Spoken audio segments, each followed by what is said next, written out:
What is the need for a lady to lose her dignity and go after a man because of money?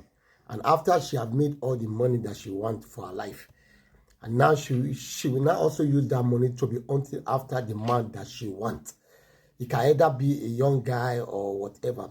But what is the need for you to have, go for the money first at first because of poverty, and you went for the riches, and you went and married an older man for one reason or the other because you wanted him to take you out of poverty.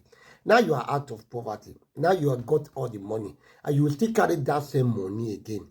Go and be hunting after young boys to be paying, taking care of those boys. So what is the need? So why can't you just be patient and just marry the man of your life, that you can join hand in hand together and become something in life, that you just be patient? What is missing inside of this whole thing is just patient.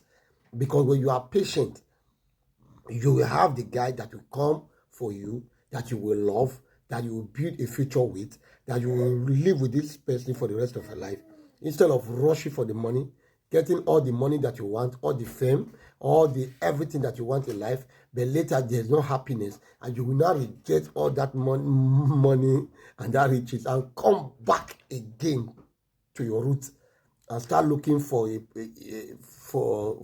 poor guy and handsome guy that you want to put in your house and start to take care of. That is vanity.